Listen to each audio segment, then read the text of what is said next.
あなたが普段見ているニュースは本当に真実だろうか。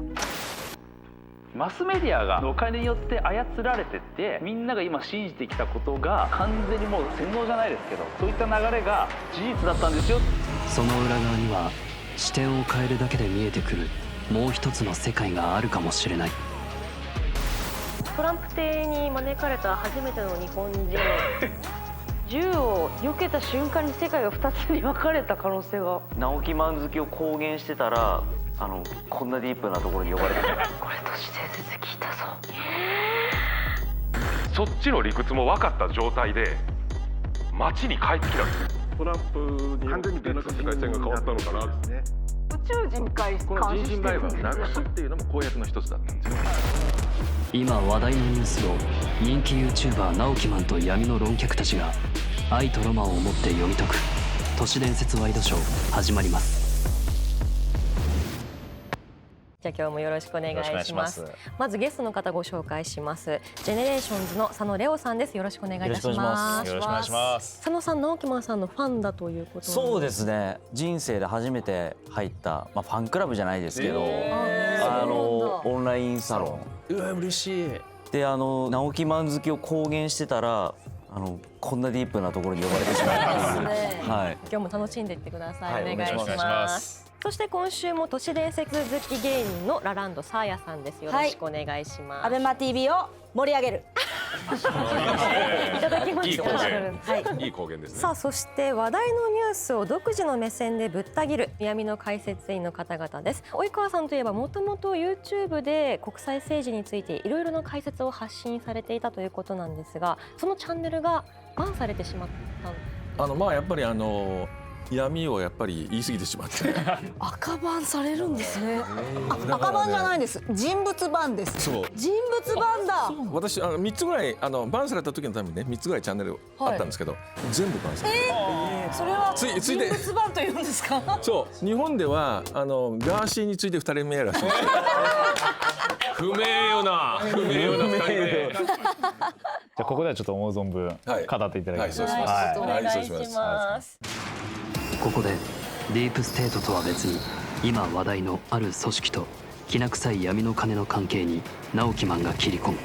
そもそも USAID が今どういったことをやってるのかっていうのが本当ちょっと話し始めてコメディみたいな話なんですけど、USAID とは世界の紛争地域や貧困地帯においてさまざまな支援を行ってきたアメリカの政府機関でそもそもそのマスメディアがこの USAID お金によって操られてってみんなが今信じてきたことが完全にもう洗脳じゃないですけどそういった流れが事実だったんですよっていう事件がすごい面白くて、セサミストリートってアニメあるじゃないですか、セサミストリートに30億を使ってた。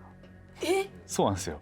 その多様性が重要だよっていうのを刷り込むために30億を使ってたりして、何ですかそれって僕たちの税金がって感じで結構みんな、アメリカの国民は怒って都市伝説ですけど、じゃあちょっと勝丸さんがフリップをちょっと、日本に潜む、スパイの正体。正体来た。私はドラマの「ビバンというドラマの監修をやっていて、日本で大きなテロが起きていないのはなぜかわかるか。それは潰している奴らがいるからだっていう。それも外事警察が独自に見つけてテロやスパイを潰しているのもあるんですが、当然ですが同盟国とか情報機関からの提供もあって事前に新聞に載らない、事件化しない。トランプになったらこの情報提供がもっと増えてくると思います。中国を潰すためでもあるでしょうし、中国をはじめとして、スパイ組織は、若干やりにくくなるのかなと。勝丸さん的にその日本にいる中国スパイとか、大体推定で何人ぐらいいるって感じなんですか。協力者も含めて数万人っていう数字を出してました。オーストラリアですよ。で日本はオーストラリアの人口の3倍の人口いて、そして2世3世もいて顔も、外見も似てるので、それからすると協力者も含めるとすごい数がいるのかなと。10倍以上ぐらいじゃないですか。はい。数を出すのは難しいですよね。なんかが中国のスパイだったんですよ。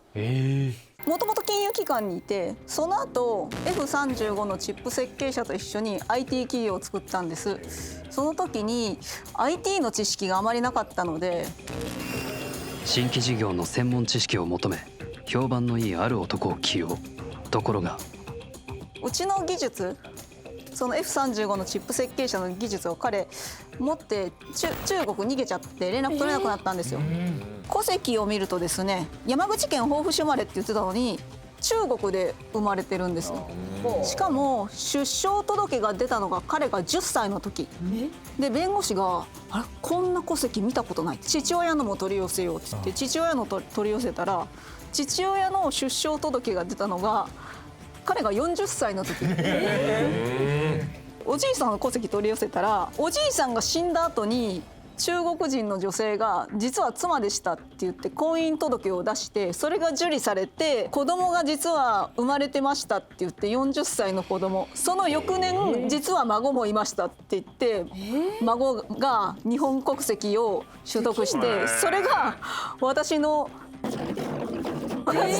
ちゃんとした灰乗りだな。灰乗り。あ、こういうのはよくあるんです。戸籍を乗っ取りですね。背中に乗りで灰乗り事件っていう、はい、完全に別人になってですね、戸籍を乗っ取り。受理されちゃうんですか？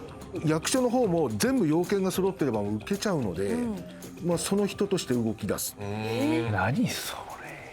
では続いて三上さん、はいはい、フリップで。気になっちゃったこれ。UFO ですね。いいですね。この4年間でですね、アメリカ合衆国は UFO の存在を軍としても政府としても認めたんです。144件のケースを軍は2021年に提出したんだけど、100件以上は全部海軍。なぜか海の中にいるから。やっぱ海って言いますよ。海の中にうじゃうじゃって出てくる。潜水艦がいるところに出てくる。海の中のことっていうのは出したくないのよ。どこに今現在潜水艦がいるのかっていう情報はもうトップシークレット。そっか。海の中に得体の知れないものがとんでもないスピードでこう移動してる。これ出せないのよ。それは UFO 由来の技術ってこと？もちろんもちろん。これはなぜかっていうと、水の中で移動するっていうのはこの地球上で一番速いのはカジキマグロ130キロ。これ以上速いものはない。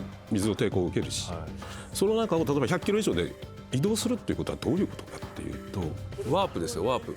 ワープ？ワープなんですか？ワープできるんですか？ワープ的な技術なの？もちろん。ワープ？これは一つの空間だけども、ここにもう一つの空間を作ってやるっていう技術なの。これを作ってやれば、いわゆるその抵抗とかね、そういうふうな何があってもいいわけ。大気中もとんでもないスピード出るし、この水の中でもそうだし、もっと言うならばこの地面の中行けんだよ。地面。これもうできてて、日本から某大学の教授が視察に行ってるから、政府の要請で、トランプはその軍に対しても出せって言ってるから来るよ。じゃあ及川さんも。及川さん。はい。ではちょっと。これ言ってやっていいの？だって売買なんてもう歩いて国境を越えてきてるんだから、あんなもの逮捕しようと思ったらいくらでもできたはずなんですよ。トランプ一次政権の時にメキシコの方に壁を作るっていうのが、メディアでなんか批判されてたじゃないですか。あれそういうこと。よくそれを言ってくれた。それ今加担したよ。今さえ加担したよ。今ちょっとダメかもしれない。それだからトランプさんの一次政権っていうのはこの人身売買を止めたかったんですよ。まずね、親子で来るんですよ。大人と子供で来るんです。で親子のふりをしてくるんですよ。だけど親子じゃないんです。なるほど。親子じゃないので、まず捕獲して、逮捕して、で DNA 鑑定するんですよ。これをトランプさんの時やってたの。でトランプさんがその親と称している大人と子供を引き離したんですよ。で引き離して子供だけにしたところをアメリカのメディアがなんと非人道的だっていうふうに。なるほど。子供たちを親から離してて、親でも何でもないんだけど、それが歩いても渡れてるっていうのはどういうことっていうことですよ。それを助けてる人たちがいる。怖いのがこれ日本語って書いてある。そうなんですよ。全部つながってますよね。つながってますね。これ大丈夫ですか？今全世界で推定、1500億ドル、だから日本円でいうと20兆円22兆円ぐらいかぐらいの規模の犯罪マーケットなんですよ。今や麻薬よりも大きいんです。要するに世界で売買が行われていて日本だけないとは言い切れない。そういう話は聞きますよね。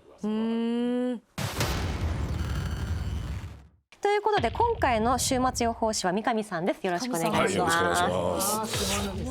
トランプ政権になってだいぶ気圧配置が変わってきたと思うんですけどかけなくていいですよ天気で。10年も経たずして人類の人口は半減するであろう。週末だ。これは一応あえて言うならば2028年にとある実は国際的なイベントがあってそれを実は準備して、そこに金出してるとかやっている方々の会合がアメリカであって彼らが言ってるのは多様性を持ってこの世を滅ぼすと。